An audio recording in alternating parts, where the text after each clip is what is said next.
Welcome to wrestlecast. This is episode 2.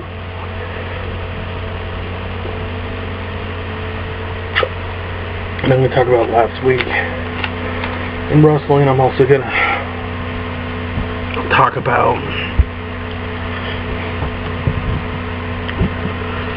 certain wrestlers that I think were really good but never really got the spotlight they deserved. And I'm going to talk about the common misconception for certain companies. So let's start with last week. Last week you had the whole build up to Money in the Bank, which I think Money in the Bank was actually booked pretty well. Aside from, yet again, the New Day. We don't want the New Day to lose the World Tag Team Championship. I don't understand, like, last night was like the perfect opportunity. Because you could have had somebody else beat the New Day without beating the New Day. So, that put you at AJ going over Cena, which is really good because it builds up. There's more they can do down the line. And people have been bitching about Roman Reigns for, God, as long as I can remember. And from what I read online, the buy rates with Roman as the champion have been horrible. Roman has been a horrible buy rate. People have not been watching. And I think that's why they put the title on Ambrose. Because the shows that were the A shows that Roman was headlining, but the B shows that Ambrose was headlining, Ambrose, people were paying more money to see Dean wrestle than to see Roman wrestle. So that's got to say something. And Vince, it's all about money. Bottom line, it's all about money. And he must have been paying attention because he really changed the guard. And Dean Ambrose became the new WWE World Heavyweight Champion. Now, there was a lot of good matches on there, but I think Divas Revolution is losing a lot of steam. You got to bring up Bayley. You got to have Sasha more prevalent on the shows. I think Asuka would even be good. Alexa Bliss would be good too. They need some new blood because I think Charlotte's become really stale as the women's champion. Like, really stale. And then she's constantly just doing the same thing. And I love Becky to death, but Becky shouldn't be still feuding with Charlotte after all these months. And they turned Natalya heel. So they're trying to do something, but I just think the writers need to look back to the past. I think the best time for the women's wrestling was 2000 to 2004 was good solid rivalries, whether it be Mickey and Trish, Lita and Trish, you got Tara and Trish, you had Lita and Stephanie McMahon, you had Jazz involved in there, you had Molly Holly involved in there, you had Jacqueline, you had a lot of women that could just go. And the women's championship meant something. Chyna not so much. She didn't really have a lot of feuds, but her dropping the title to Lita was good. They're starting to put more emphasis on the tag team wrestling. The clubs starting to become more prevalent. I just really, really wish, I hope that when they do this draft, which they announced that they're going to do it on July 19th. They will do the draft. Is that A, they're going to bring back another world title, because you've got to have two of them. Gives more opportunities to more people. You really have to build. The Intercontinental title is one, the U.S. title is one. I think on one brand you should have a Cruiserweight Championship. On the other brand you should have a Hardcore title. It would make things would make more sense. Hell,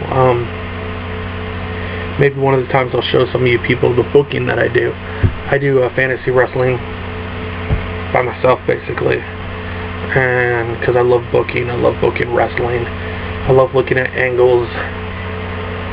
And one of the things that I do that I don't think they do now is I look at the past and look at certain feuds that work, certain feuds that didn't work, putting people together as tag teams that you may not think to be a tag team, because everything has to be equal. And one thing they are doing right, I want to look at the kickoff show. On the kickoff show, yet again, for the third month in a row, Ziggler Corbin. Now what this is really doing is killing Baron Corbin's career. Like a lot. When you three months in a row have the same match on the kickoff show and you're not extending the rivalry at all, it doesn't make sense. Payback, Extreme Rules, Money in the Bank. Ziggler and Corbin it's lost its steam. It's not that good. I think what needs to happen is, I don't know, Baron is just like, he came in with this tidal wave of momentum. He won the Andre the Giant Memorial Battle Royal. He beat the crap out of Ziggler the next night, but then it didn't go anywhere. It didn't go anywhere. And that's what my worry was with Apollo Crews. But instead they put Apollo Crews' match on the actual show, and Apollo busted his ass against Sheamus and proved that he belongs. Baron's just doing the same shit that he always does. So, and then the other match was the Dudleys and the Lucha Dragons. Okay, the Dudleys, when they came back, I was excited. But since then, they're not wrestling like they used to. I've said for years that Devon is dead weight. If he, turned his back on Devon and came Bully Ray again, he would be awesome. He would be a great heel. But the Lucha Dragons, I think, you need to separate the Lucha Dragons. You need Kalisto could really build up some feuds. You can make him into the new Rey Mysterio, and that could be really good. But instead they just, let's put the Lucha Dragons together, let's separate them. I think he should have been in the Money in the Bank ladder match, because originally he was supposed to be, and then they changed the plans. But let's talk about the Cruiserweight Classic. Now, for those who don't know, WWE is doing a 32-man Cruiserweight division tournament thing, which is going to have some really good Cruiserweights. Now, what's weird is, excuse me, I drink some water. My throat's a little messed up right now, so I'm drinking some water. You're going to have people in there that you've seen before, like Yoshihiro Tajiri's in the tournament. So is Brian Kendrick. But then there's people like, I believe ACH is in the tournament, but I know Cedric Alexander is. Zack Sabre Jr. is one of the best cruiserweights in the world. He's a submission wrestler. He's very good. He just had a match with Kurt Angle this past weekend, and it was amazing. Kurt even used his old WWF theme. One of the things that I'm kind of disappointed on is there was somebody who was supposed to be in the tournament, a man who often imitated, never duplicated. 619, he did it first.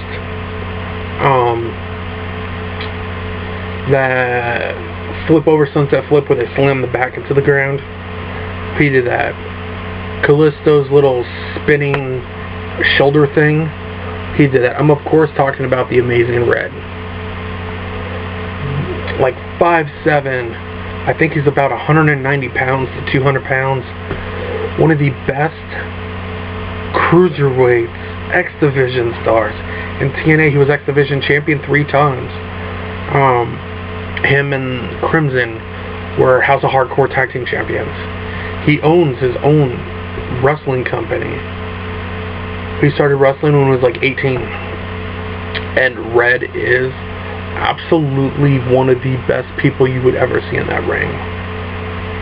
And it sucks because he was supposed to be in there. Triple H contacted him. Over the past couple years, he's had some dark matches. Originally, when they were going to bring back the Cruiserweight division, they wanted to bring Red in and Alex Shelley and Chris Sabin. But they didn't do that. But Red was supposed to be in the Cruiserweight Classic.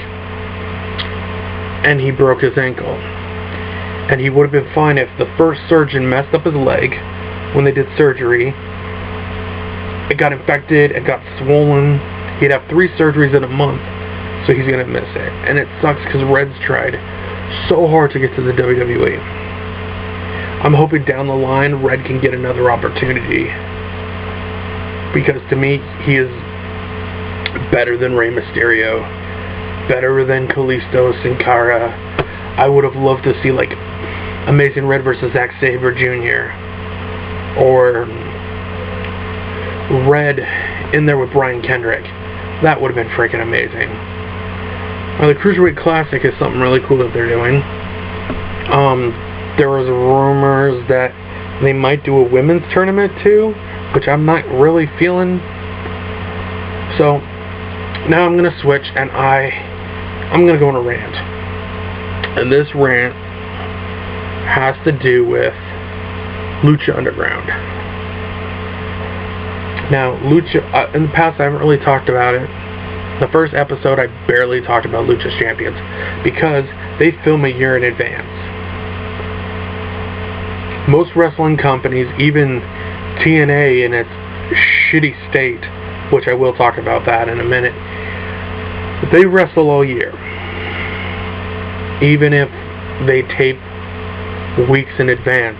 Ring of Honor all year. New Japan Pro Wrestling all year. Evolve all year. WWE all year. NXT all year. Lucha Underground tapes for 3 months, and then none of the wrestlers can wrestle anywhere else. And that's where people like Prince Puma's issue, why he can wrestle other places, is because he's also Ricochet, who Ricochet was just in that badass match that was in New Japan Pro Wrestling, even though people like Vader and Jim Cornette crapped all over it. But Ricochet's really good. You got Jack Evans, who also wrestles in Mexico with Angelico. Angelico's another good talent. Mil Muertes, who I've been watching for years, is Judas Macias or Ricky Banderas. There's some people in Lucha Underground that are good, and there's some people that suck. Like their Lucha Underground champion, Matanza, which is their version of a Kane, a Brock Lesnar, a dude who really doesn't do a whole lot. He's just raw power. But then you have people like Joey Ryan's in there, and King Corno, and Drago, and Aerostar, and Phoenix, and one of my favorites that's in Lucha Underground is Pentagon Jr. But some of the storylines they have are just weird, like stalker angles, or cannibalism, or resurrection stones. It's a little far out there, and I think that what Lucha really needs is they need more than an hour. Because last week on Lucha Underground TV, they had one match. It was on El Rey, so commercials, but it was a 6-person elimination match. Now, don't get me wrong, that match was freaking amazing. Ivelisse is one of the best women's wrestlers, bar none, right now. You had in there Pentagon Jr., you had Phoenix in there, you had Johnny Mundo, who I think really is a good athlete. But what's really weird, and it's just one match for a whole show, I'm not too big on that. And I think if they film more regularly, people would actually watch the product. But they don't. Lucha Underground is on the rise, but you already know it's in advance. You can go on Wikipedia. It tells you who's the champion, how long they held it. Like, I know that down the road, I don't know if it has the Ultimate Lucha or what, but Sexy Star becomes the World Heavyweight Champion. And then, the next tapings they did, they gave it to Johnny Mundo. So it's just, Lucha Underground to me, it's good, but there's a lot of room that it can grow. At least Lucha Underground did not do what Global Force Wrestling did to me. I've been waiting for Global Force Wrestling to be on TV for a year and a half, almost 2 years. Jeff Jarrett announced that he was doing Global Force Wrestling. Hell, Luke Gallows and Carl Anderson are still on the roster page. And they're in WWE, so they need to, pick that up. But I've got to talk about TNA's issues. Last week, TNA Wrestling announced that they have that Billy Corgan of the Smashing Pumpkins has a minority stake in the company now, but Dixie still has control. And Dixie makes bad choices. Whether it's when they brought in Hulk Hogan and Eric Bischoff, and they brought back Vince Russo. 2010, I think, is where TNA changed. It went from badass fucking wrestling to year after year, it just slipped. This year alone, in my opinion, let me give you the history. I watched every single TNA weekly pay-per-view show, monthly pay-per-view show, from the very first one in 2002 until this January. And here's why. What they started to do and what they do now is they take 4 full days after they do like a big event or something, and they'll film. And what they film is they'll film like for 4 hours each day, so they don't have to do anything until 3 months later. 3 months. And here's how you can tell this. Everything that was airing on TV before Slammiversary was filmed in April. Okay. I knew Drew Galloway was winning the World Heavyweight Championship way before they announced it, because in February they filmed it. But another issue I have is their talent pool has dropped. And when I mean dropped, it has fucking dropped. In the last year and a half alone, okay, here's the people they've lost. They lost one of the people that they didn't utilize properly. Samoa Joe left. Now, Samoa Joe was a badass, unstoppable machine, and then they kept fucking with him and that's why he left. They lost Taz. Taz was a really good announcer, and Jeremy Borash and the Pope suck balls. Horrible announce team. Rather listen to Michael Cole, and I hate Michael Cole with a fucking passion. Then they lost the BDC. They lost every member of the BDC. Hell, because TNA didn't utilize their cards right and didn't fucking pay attention, there was over 2 hours of footage they could not use because they utilized Sean Hernandez while he was still under contract with Lucha Underground and did not double check to make sure he was out of contract. So, because of that, they lost every member of the BDC. They lost Homicide. They lost Loki. they lost MVP and Kenny King. Now, they still utilized Kenny King on TV for 6 months after he had already left the company, because they filmed so far in advance. And that whole little tournament thing that they had for the World Heavyweight Championship, those were random house show matches, random explosion matches, and they made it look like it was a legit tournament. You ever wonder why there was no segments in the ring with anybody talking about this world tournament? If it was WWE, there would have been in-ring segments. There would have been people talking about the tournament. But no, they had to be fucking retarded. Okay, let me keep going. Samuel Shaw. He had a really good gimmick. I really liked Samuel Shaw's gimmick. But, yet again, they didn't utilize him right. They could have done more. Gunner. Gunner really had the potential to be something. Former Marine. Badass. Intensity. Charisma. Very good in the ring. And they just never did anything with him. He was World Television Champion, and that's it. TV Champion and Tag Team Champion. People didn't even notice that Crimson left and came back and left again. James Storm left. Wrestled twice for NXT, and I think the biggest mistake he did was come back. Because he came back with beer money, and then, man, Bobby Roode bounced. Bobby Roode just debuted at the Download Festival, and one of his matches he had, which, oh god, I wish it was on TV. Bobby Roode versus Shinsuke Nakamura.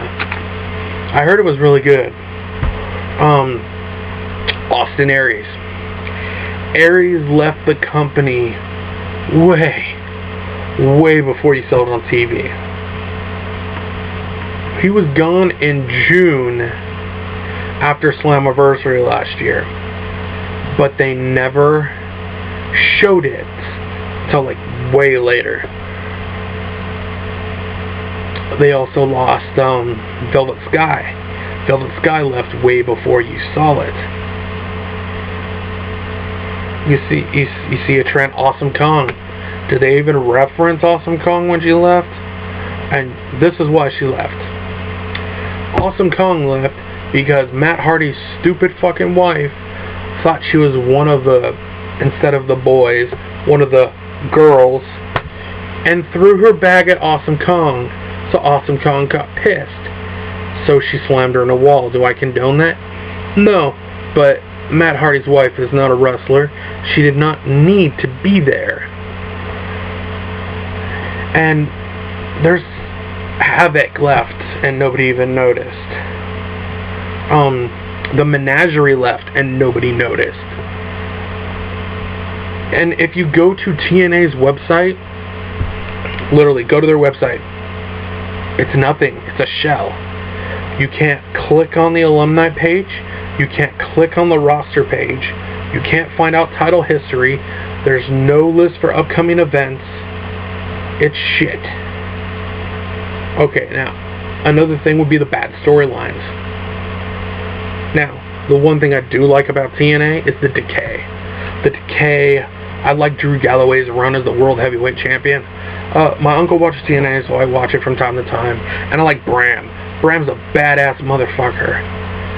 Fucking awesome. Now, TNA turns Ethan Carter into a baby face. He loses the title. Matt Hardy was world champion. Matt Hardy ain't world championship material. And now him and Jeff are feuding again, I guess. But if you go to indie shows that aren't TNA, like House of Hardcore, or New Jersey Pro Wrestling, or Pro Wrestling Syndicate, or PWG, they're tagging together. It makes no sense. They turned Matt Hardy into Edgar. He's like broken Matt Hardy now. He has like short hair and a little blonde streak, which reminds me of when Jeff Hardy called himself the Antichrist of professional wrestling, even though Kevin Steen said it way before he did. And now he calls Jeff Nero, which, if you don't know, Nero is Jeff's middle name. And they had one of the worst filmed segments I've ever seen in wrestling. It was fucking abomination. It was fucking stupid as hell. But okay, so let me just get back on trail. Their titles switch hands too many times now. The Knockouts title goes boom, boom, boom, boom, boom. Nobody noticed the TV title just went meow. The World Championship switches hands a lot. So does the X Division. Okay, so I'm not bullshitting about these tapings. The X Division Championship, here's what happens. Eddie Edwards is the champion again. He'll lose it to Mike Bennett, and then in July, he's going to have to wrestle an Ultimate X match against the entire X Division roster, which is like 10 people. And then Eddie Edwards is going to win it back, so he can fight Bobby Lashley for the World Heavyweight Championship. Now, don't get me wrong, I love the Wolves. I used to watch them in Ring of Honor. Eddie Edwards is not as good as Davey. Davey Richards is a fucking machine. He's awesome. I would love to see Davey Richards be World Heavyweight Champion, but what they could do is Lashley could lose the title to Eddie, and then Eddie and Davey could feud, and it could be a good Bound for Glory match. My opinion, but that'd be cool. Okay, but let's look at Slammiversary. Eddie Edwards wins the X Division Championship. That was a good match. Maria can't wrestle, because she has a broken hand. So instead of so they put Gail into a triple threat, and they have that Sienna chick, who just seems like she's just a badass chick. That was okay. I have no idea why the Bromans are I wish they would drop that gimmick. I don't know why they got a World Tag Team title shot. I'm so glad that Decay retained the Tag Team Championship. I did like Al Snow's Tribunal. Al Snow was an amazing talent back in the day who never got the credit he fucking deserved for being a tactician, for earning his craft. He was trained by the Anderson brothers, so he's good. And for those of you who do not know, the Tribunal is actually Marcus Louise and Sylvester LaFour, who used to wrestle in NXT and were legit a tag team in NXT. It was the first real big feud that Enzo and Cass had, and it's how Carmella got brought into it, and they're a good tag team. Grado is a piece of shit. He's a stupid fat guy who really can't do anything. And from there you really had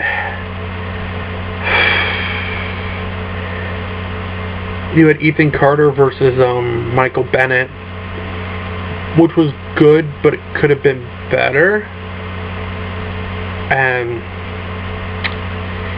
you had Full Metal Mayhem between Hardy versus Hardy.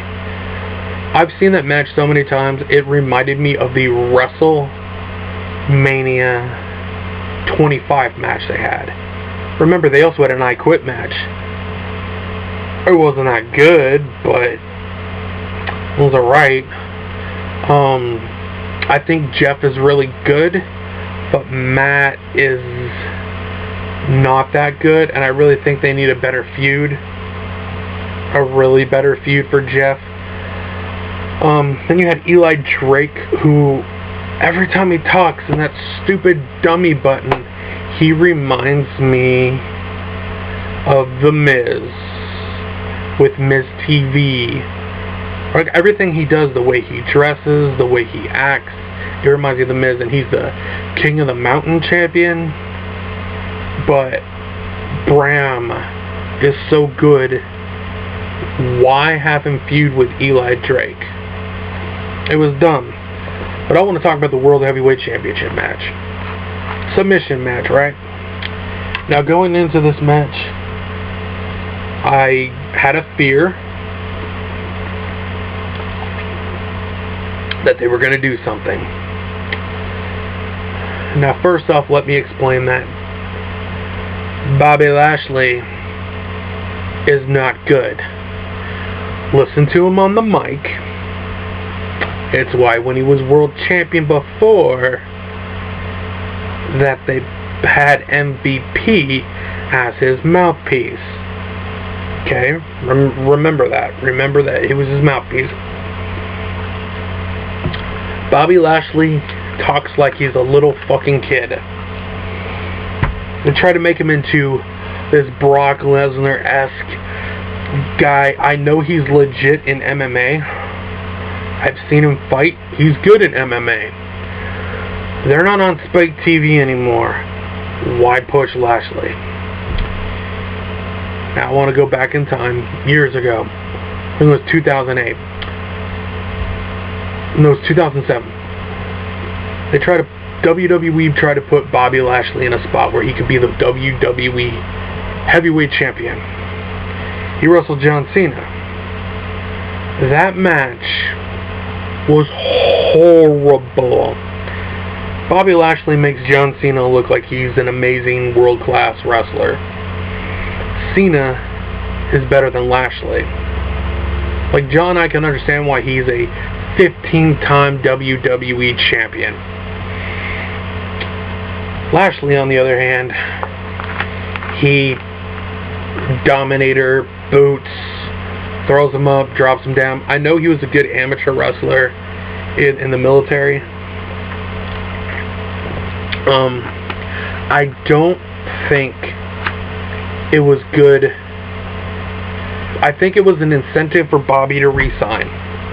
Because at the point, Lashley was not going... There was talks that Lashley wasn't going to re-sign with TNA Wrestling. And no, I do not call it Impact Wrestling, because it is TNA Wrestling. It always has been, always will be. But Bobby Lashley really didn't... He didn't deserve that spot. Now, was the build-up to the match good? Yeah. Could have been better? Oh, hell yeah. But everybody on the internet, when Bobby Lashley won, there was a backlash. There's a lot of people that said he shouldn't have been champion. Because what TNA should be doing is they should be developing new stars.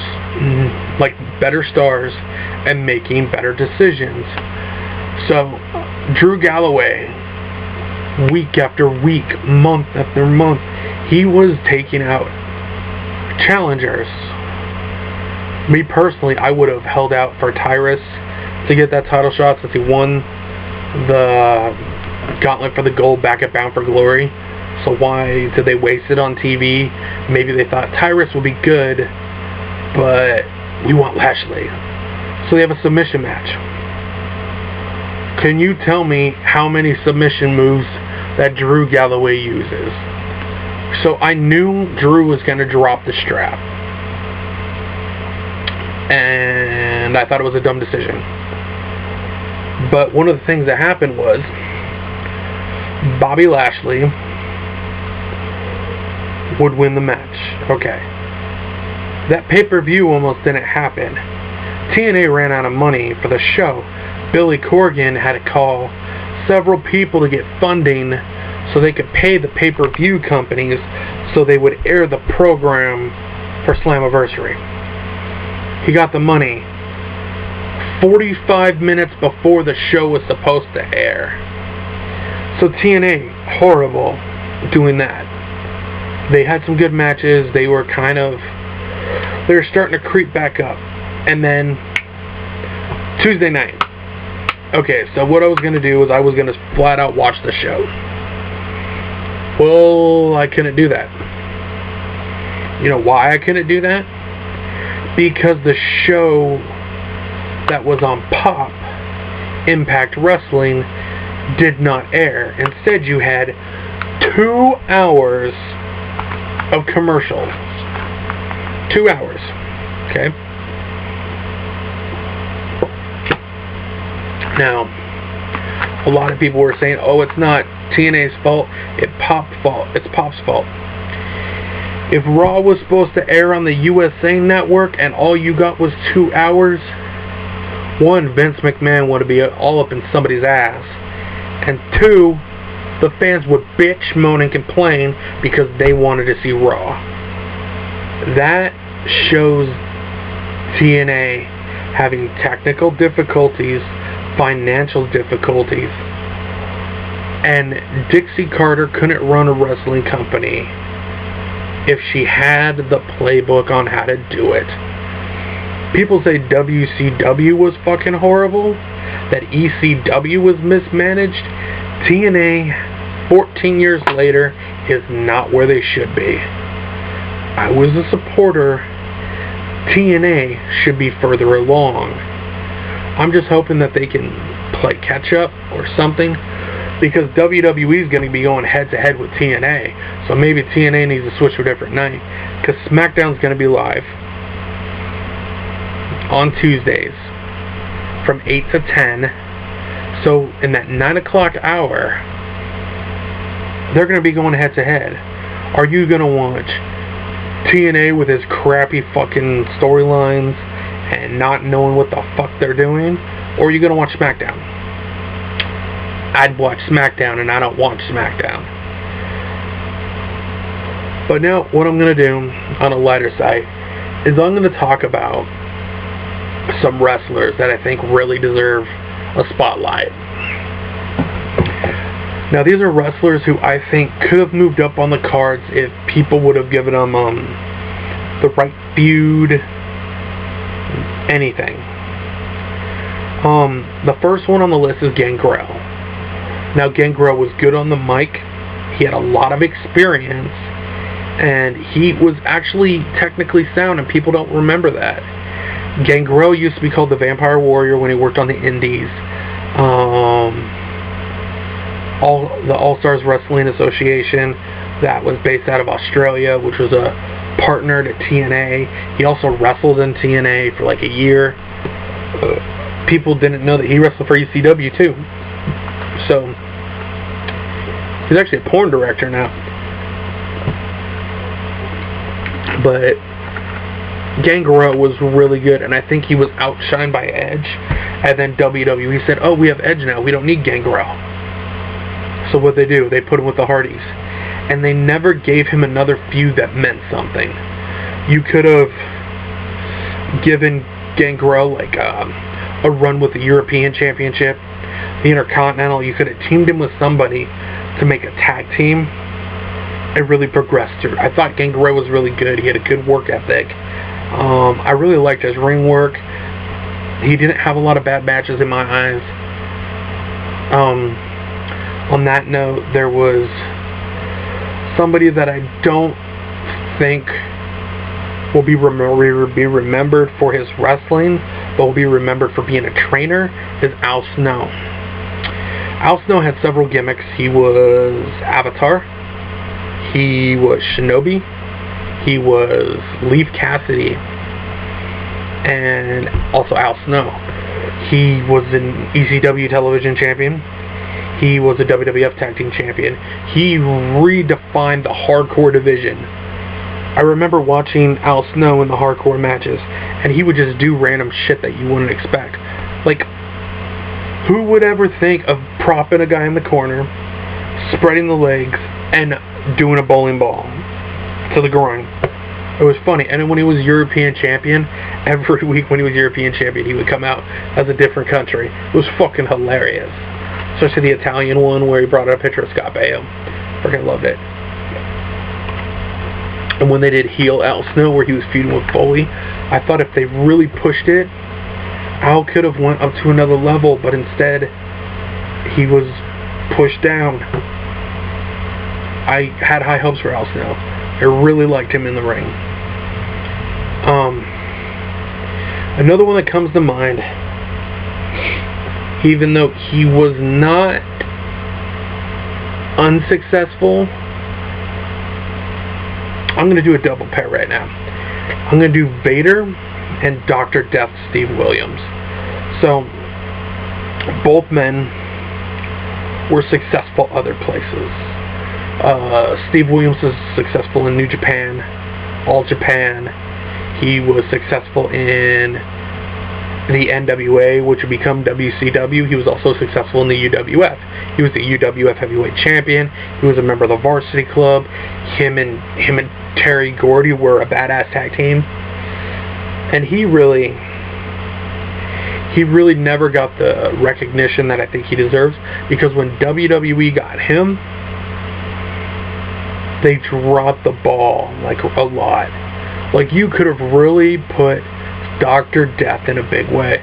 Instead, he didn't do really anything, I would say. I can't remember a single fucking thing he did that really meant something. And Vader.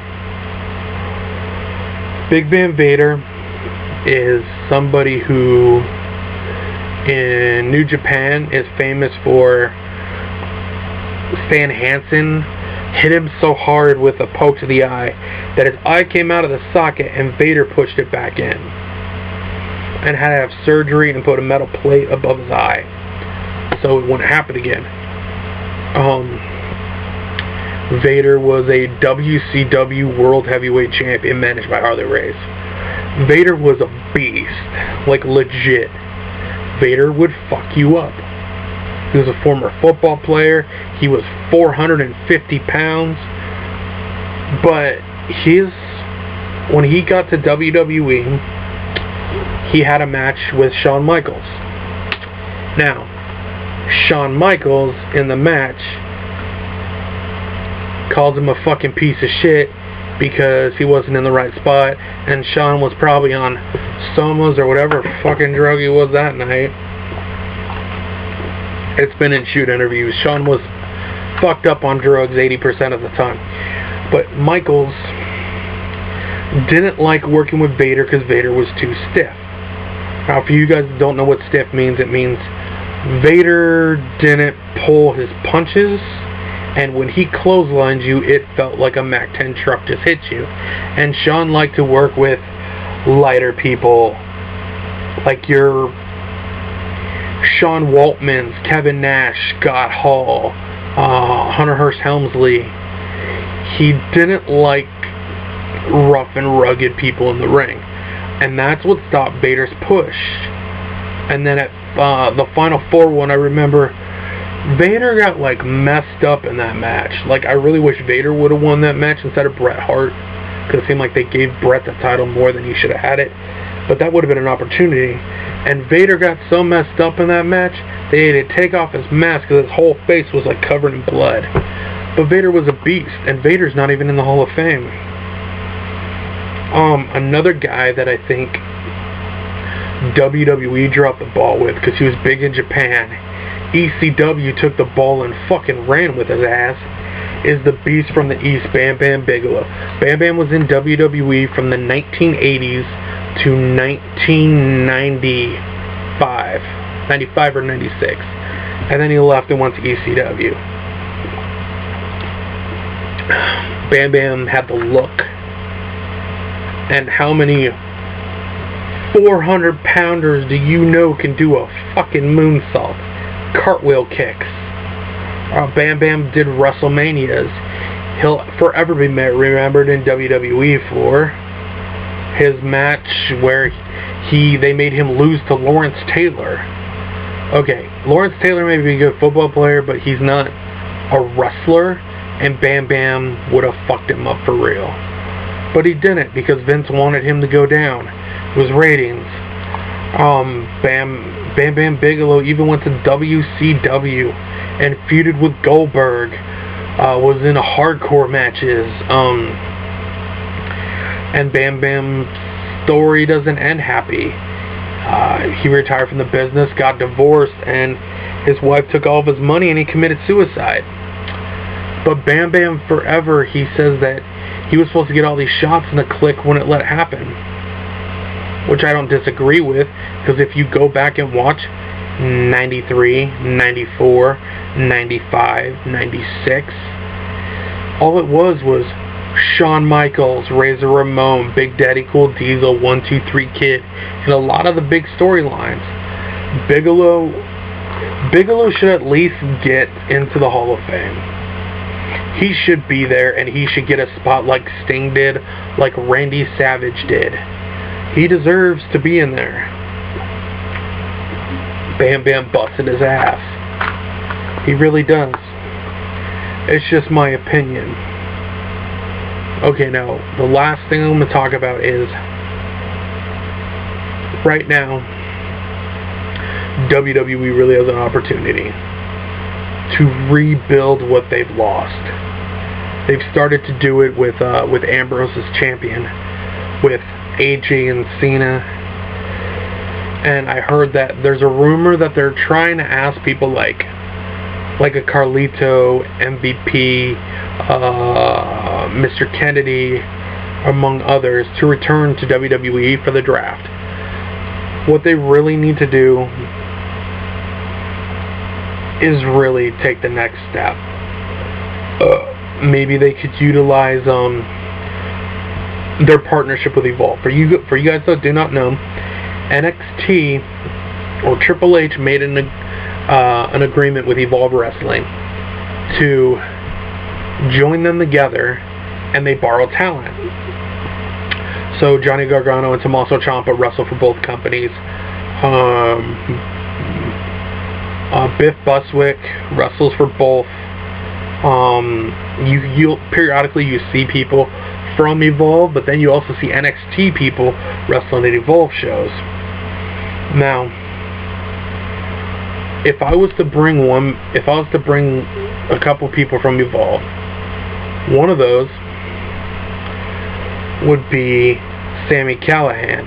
Yes, I know he was in there as Solomon Crow, but they never utilized him the right way. So if you were to bring him back, it would really elevate. I think it would elevate it completely. But the main person I would bring back is a man who WWE had him. Him and Triple H had a falling out because Triple H wanted him to just beef up and be muscular. And he is, pound for pound, even though when you look at him and he's gotten a lot heavier lately, this man wrestled for 3 hours a couple months ago for charity. He is ranked in the top 5 for Evolve Wrestling. He is a true veteran of the sport. Chris Hero. Chris Hero's been having matches with all these people lately, and he evolves match after match. So I think what they should do is find a way to bring Hero back. Hero might need to go in the gym a little bit or not wear those tights that he wears right now. But Hero, you could re-team him up with Cesaro, the Kings of Wrestling. Imagine if you had the Kings of Wrestling in WWE.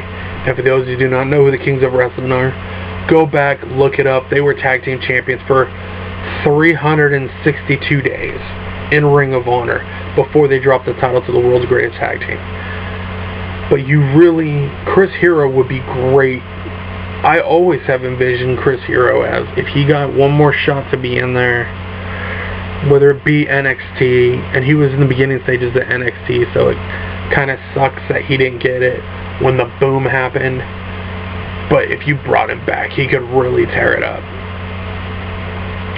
So I think Evolve would be good to bring into that, and I think WWE should reach out and have a bigger partnership with your New Japan Pro Wrestlings, All Japan, Noah, Dragon Gate, Pro Wrestling Guerrilla would be another one.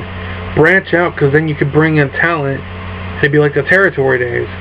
Bring in talent, you send off talent, have them sign releases or something, and you could really elevate. It almost makes your talent reinvigorated. Hell, look at what Cody Rhodes is doing right now. Cody Rhodes and Wade Barrett both are working on the indies now. And Cody has a list of everything he wants to do now. Cody Rhodes is wrestling Kurt Angle in August. Cody Rhodes is in the Battle of Los Angeles in August. He's wrestling an Evolve show. I'm pretty sure at some point he's going to pop up in ROH. Cody's going to make himself better so he can come back even stronger. I know that's what's going to happen. Wade Barrett is doing pretty good. Damian Sandow's been working all over the place now. And then you have Adam Rose, who's starting to pick up dates, even though there was some controversy because Adam Rose tried to put a shirt on ProWrestlingTees.com, which was his mugshot from when he got arrested for domestic violence, so they pulled the shirt off. Remember, Luke Gallows used to be Festus. He left and he came back. You could always come back. So those are just some things that I think they need to do.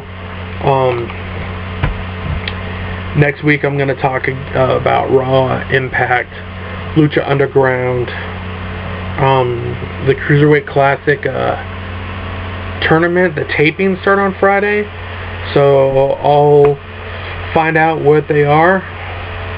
I'll give you some insight onto what people say about the matches, and I will give you some more info. This has been WrestleCast. This is episode 2, and I will see you next week.